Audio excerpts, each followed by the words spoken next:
The organization Abatsha Force of Change says it supports the calls for postponement of the local government elections, which are scheduled for October. That's after the IEC set up an inquiry into whether they would be free and fair during the COVID-19 pandemic. Its leader, Nhongo Solo, is joining us now to talk more about their perspective. Nhongo, a very good evening, good afternoon, I beg your pardon. Thank you so much for being on Newsfeed PM.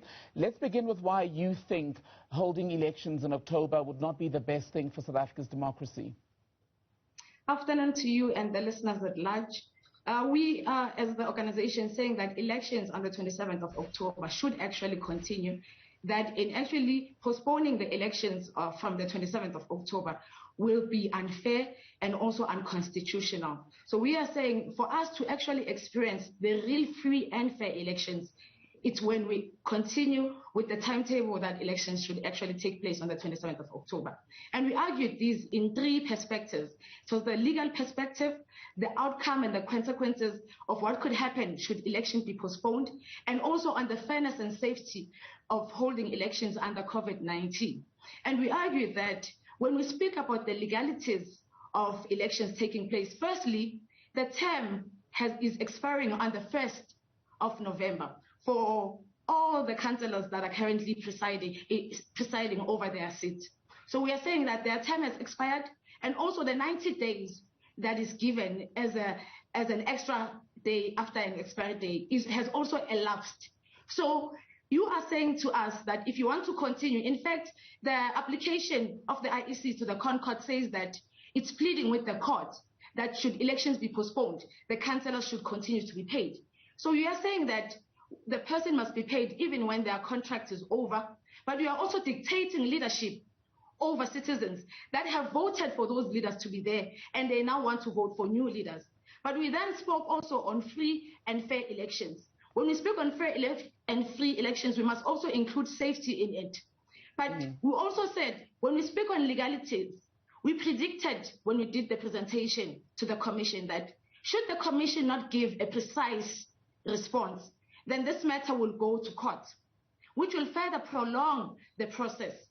Now, when it goes to court, it is creating more uncertainty, both to the contestants and also to the voters.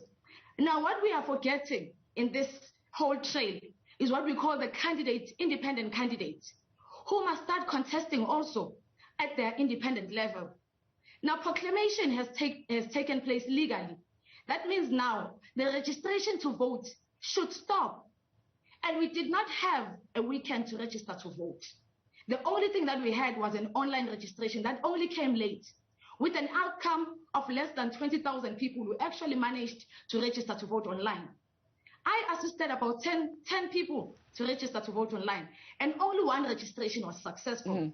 So even the registration to vote was not a successful practice for many reasons. One, for the fact that not everyone has access to internet, but also secondly, that it was introduced at a later stage.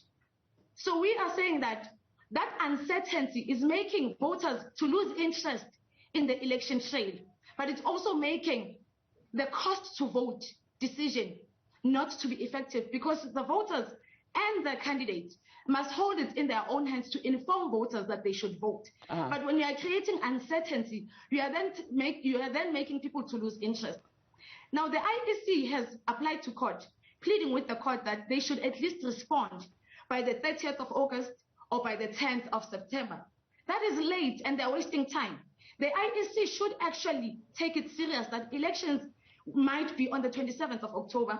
They should make a register to vote weekend.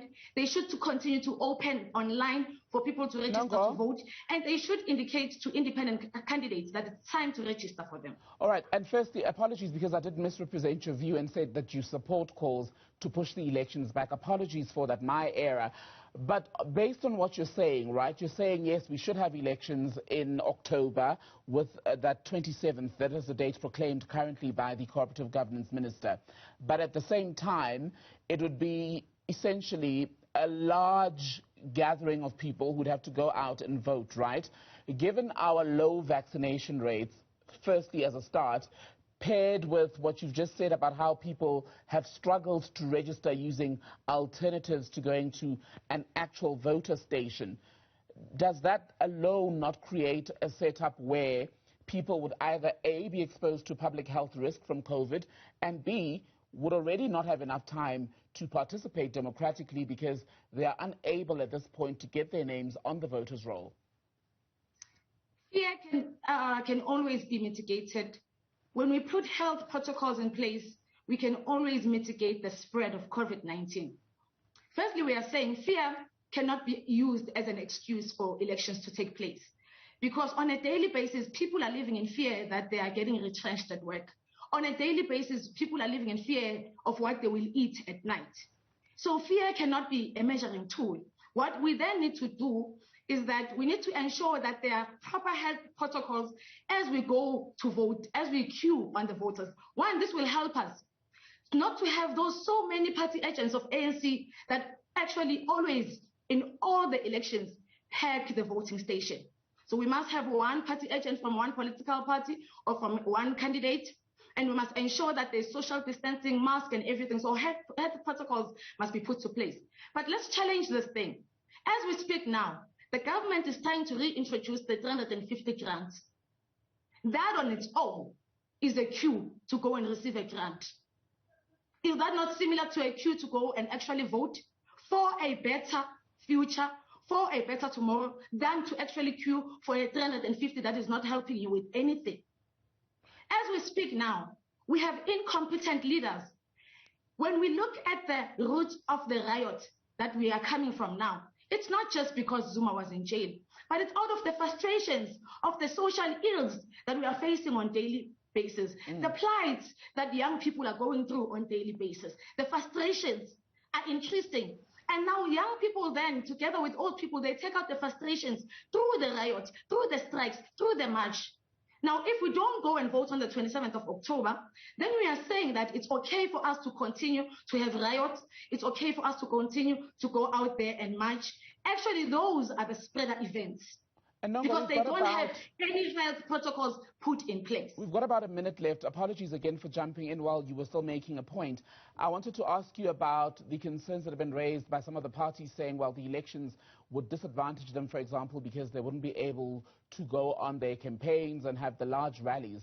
Ultimately, do you think postponing the elections would benefit the larger parties versus the smaller ones? I think we should remind ourselves as citizens of the country that local elections have nothing to do with political parties. Local elections are about community activism, are about community development. So the people who should contest local elections should be people residing in that community. Why do you want a national rally when we are going to vote locally? We are on level 3. Independent candidates at a local level must then go and do door-to-door. Must then go and hold smaller meetings because we are on level 3. You can do gatherings. So if independent candidates at a small scale can believe that they can campaign, why can't huge parties can campaign? With the money they use for rallies, let them buy their voters data so that they watch their rally on social media. Government, together with IEC, should also work with networks like varsities. If varsities can give all their students free access to internet so that they attend classes online, then government can also give us free internet so that we listen to parties and candidates online. They should also work with ICASA or other media networks that every candidate must then have access to come and represent their vision and their views. In fact, it has always been unfair that the bigger parties, those who have money, always get a larger net airtime on media than those who don't have money or those who are incoming into elections. So say, for example, I've never contested elections. This is my first time contesting elections. Automatically, I don't have airtime on media. So government, together with IEC, should make means that each and every candidate gets airtime on local media and also on large media stream. Nhongo, good to speak to you. Thank you so much. I'm sure we'll be chatting more as we continue to watch developments around the local government elections. For now, thank you for being on Newsfeed PM.